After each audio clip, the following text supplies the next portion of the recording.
बहुत सारे लोग ऐसे होते हैं, वो पति पत्नी पहले बन जाते हैं लेकिन शादी विवाह बाद में करते हैं आकर। और चर्च में संगति में आकर के वो लड़की सफेद जोड़ा पहन करके, सफेद कपड़े पहन करके प्रभु के वेदी के सामने खड़ी होती है। सफेद जो व्हाइट कलर है ना, ये पवित्रता का चिन्ह है, पवित्रता की निशानी है। मसीह शादी में दुल्हन जो सफेद व्हाइट कपड़ों में खड़ी होती है वेदी पर अपने विवाह में, तो वो इस बात की निशानी होती है कि वो पवित्रता में है, वो कुंवारी है। उसने वो सब काम नहीं किया जो शादी के बाद होने चाहिए। उसने किसी भी पुरुष का मुंह नहीं देखा, किसी को अपने शरीर पर इतना अधिकार नहीं दिया जो शादी के बाद उसके पति का उसके शरीर के ऊपर हो। लेकिन आजकल क्या होता है, वो सारी बातें, वो सारे कार्य पहले हो जाते हैं, बाद में सफेद कपड़ा पहन करके, सफेद व्हाइट कलर की ड्रेस पहन करके खड़े हो जाते हैं और एक झूठी गवाही देते हैं कि मैं पवित्र हूं। लेकिन सच्चाई ये होती है कि वो पति पत्नी पहले बन चुके होते हैं, शादी विवाह बाद में कर रहे होते हैं। तो ऐसा करना बिल्कुल ही गलत है।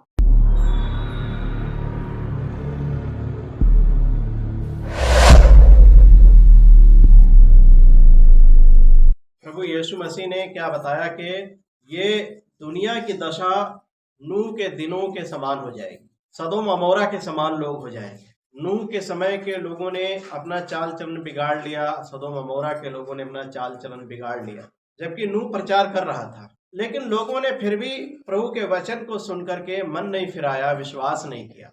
सुना भी तो प्रभु का भय उनके जीवन में नहीं आया। तो जब लोगों के अंदर से परमेश्वर के वचन को सुनते हुए भी, सब कुछ जानते हुए भी, जब लोगों के अंदर से परमेश्वर के न्याय का भय खत्म हो जाता है कि परमेश्वर हमें हमारा क्या करेगा, एक दिन न्याय करेगा, उसके न्याय सिंहासन के सामने हमें खड़ा होना पड़ेगा, तो ऐसे लोग क्या करते हैं, आसानी से पाप में गिर जाते हैं, सब कुछ जानते हुए और समझते हुए। मैं आपको एक बात बताना चाहता हूं, हमारा जो विरोधी है शैतान, वो इस ताक में रहता है कि किसको फाड़ खाए, और वो पाप की अभिलाषाएं हर एक के पास लेकर आता है। ऐसा कोई भी नहीं है कि जिसके पास पाप की अभिलाषाएं ना आती।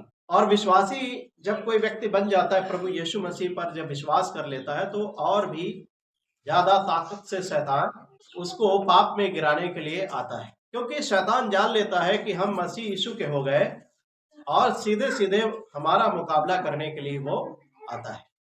ठीक है ना, हमारी लड़ाई शैतान के साथ शुरू हो जाती है, एक आत्मिक युद्ध शुरू हो जाता है। शैतान हर एक के पास पाप की अभिलाषाएं लेकर आता है ताकि वो किसी न किसी प्रकार से, किसी न किसी रूप में, किसी तरह विश्वासियों को पाप में गिरा दे। पाप की अभिलाषाएं रोज लेकर आता है, उनका रूप अलग अलग हो सकता है, आकर्षण के द्वारा, लालच के द्वारा, व्यभिचार के द्वारा।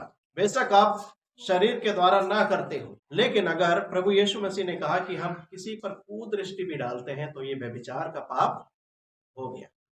आपने किसी पर कुदृष्टि डाली और उसके मन में जो है कल्पना करने लगे, और आपने विचारों में उसके साथ वो सब कुछ किया जो एक शारीरिक तौर से करते हैं, आपने वो सब कुछ विचारों में कर लिया, तो वो समझ लीजिए कि वो भय विचार का पाप हो गया। और ये तब होता है जब हमारे अंदर से परमेश्वर का भय, उसके न्याय का भय खत्म हो जाता है, उसके प्रेम को हम लोग तुच्छ जानने लगते, उसके बलिदान को हम लोग तुच्छ जानते, ठीक है ना।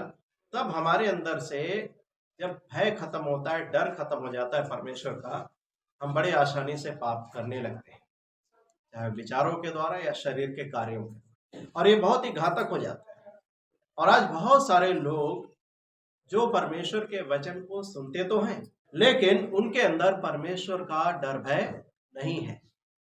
मौका पड़ते ही वो पाप करते हैं, पाप में गिर जाते हैं।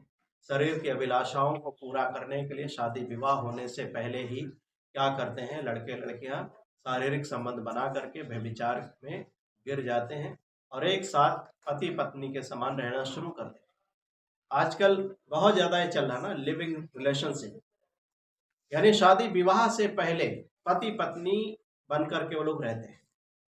यानी कि जो कार्य, जो बातें, जो चीजें शादी विवाह के बाद होना चाहिए, आजकल वो पहले हो रहा है और बाद में आकर के शादी विवाह कर। बहुत सारे लोग ऐसे होते हैं, वो पति पत्नी पहले बन जाते हैं लेकिन शादी विवाह बाद में करते हैं आकर के।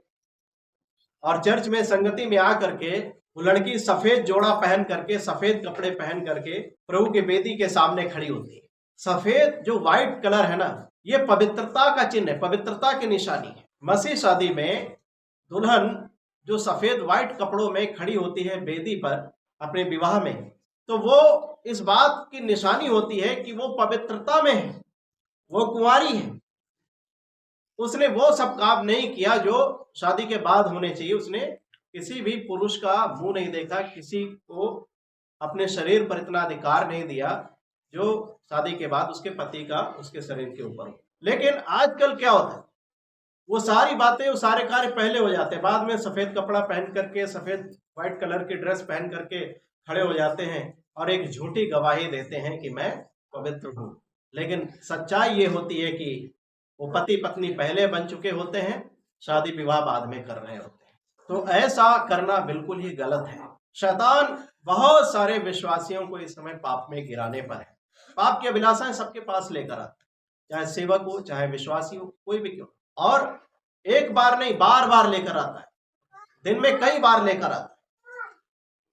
हम यूसुफ के जीवन को देखें तो यूसुफ जो सुंदर था, जवान था, और पोतीफर की पत्नी के द्वारा रोज उसके पास पाप की अभिलाषाएं शैतान लेकर आता था कि कैसो करके यूसुफ को पाप में गिराए। लेकिन वो परमेश्वर का भय मानने वाला, डर मानने वाला परमेश्वर का एक जन था, पवित्र जन था। और वो पोतीफर की पत्नी से यही कहता रहा कि मेरा स्वामी जिसने तुझे छोड़कर अपने घर की सारी संपत्ति मेरे हाथों में सौंप दी, वो तो ये भी नहीं जानता कि आखिर घर में हो क्या रहा, क्योंकि वो मुझ पर इतना भरोसा करता है। और वो अपने खाने को छोड़ करके वो कुछ भी नहीं घर में जानता है, घर का क्या हो रहा है, क्या नहीं हो रहा है। फिर मैं ऐसा बड़ा विश्वासघात करके उस परमेश्वर का दोषी, अपराधी क्यों बनूं? तो इसलिए यूसुफ पाप में नहीं गिरा, क्योंकि वो अपने परमेश्वर पर भरोसा रखता, विश्वास करता और उसका डर भय मानता था। उसको इस बात का एहसास था कि अगर मैं पाप करूंगा तो इसका दंड भयानक होगा। निर्दोष होते हुए जेल में गया, लेकिन परमेश्वर ने क्या किया, जब समय पूरा हुआ, जब उसका समय आया, परमेश्वर ने सीधे जेल से निकाल करके उसको मिस्र देश का प्रधानमंत्री बना दिया। Hallelujah, hallelujah. तो यूसुफ के समान हमारे पास भी रोज पाप की अभिलाषाएं लेकर आता है, लेकिन हम उसमें गिरे या ना गिरे, ये हमारी जिम्मेदारी। अगर हम अपने ऊपर काबू नहीं कर पा रहे हैं, संयम नहीं रख पा रहे हैं, तो हम गिरेंगे। पाप के विषय में एक बात कही जाती है, पाप को उल्टी करना जरूरी। अगर आप अपने अंदर रखे रहोगे तो वो आपको गिराएगा। पाप का विचार आया, तुरंत ही डांटो, बाहर निकालो। पश्चाताप करना जरूरी है। कई बार प्रभु के सामने और कई बार लोगों के सामने भी अपने पापों की, गुनाहों की क्षमा मांगना जरूरी होता है। हालेलुया। मैंने कई ऐसे प्रभु के दासों की गवाहियां सुनी हैं, पढ़ी हैं, जब उनका जीवन परिवर्तन हुआ, जब मसीह में वो आए, मसीह ने उनके जीवन को बदल दिया, पवित्र आत्मा ने उनके सारे पापों को उभार दिया। तो जब पवित्र आत्मा ने उनके पापों को उभारा और उन्होंने अपने पापी जीवन की उस तस्वीर को देखा, उस गंदी तस्वीर को देखा, तो कई प्रभु के दास ऐसे हैं, मैंने ब्रदर डैनियल की गवाही को, जीवनी को पढ़ा, जो भारत में उन्होंने बहुत बड़ी सेवकाई की, लाखों लोगों की जिंदगियां बदली। उनके विचारों में भी अगर किसी के विरुद्ध कोई पाप हो गया था ना, जब उनके जीवन में मसीह आया, अगर उन्होंने किसी के बारे में, मसीह को जब उन्होंने पाया, उससे पहले अगर विचारों में भी किसी के प्रति कुछ गलत सोचा था ना, वो उस भाई के पास, उस बहन के पास जा करके उनके सामने घुटने टेक करके अपने हाथों को जोड़कर क्षमा मांगी। उन्होंने कहा कि मैंने आपके बारे में ऐसा विचार किया, ऐसा सोचा, ऐसा आपकी पीठ के पीछे बोला, मुझे माफ करो, क्योंकि अब मैं इस बोझ के तले नहीं रह सकता, पाप के बोझ के नीचे दबा नहीं रह सकता, क्योंकि मसीह ने मेरे जीवन को बदल दिया है। Hallelujah, hallelujah. इसके लिए हिम्मत चाहिए, पाप का अंगीकार करने के लिए भी हिम्मत चाहिए होती है। और ये तभी आता है जब पवित्र आत्मा आपको पापों के लिए कायल कर देता है, अंदर से कचोटता है, पवित्र आत्मा हिलाकर रख देता है। पश्चाताप करना जरूरी, हर प्रकार से, हर रूप, अपने आप को शुद्ध और पवित्र करना जरूरी है। Hallelujah, hallelujah.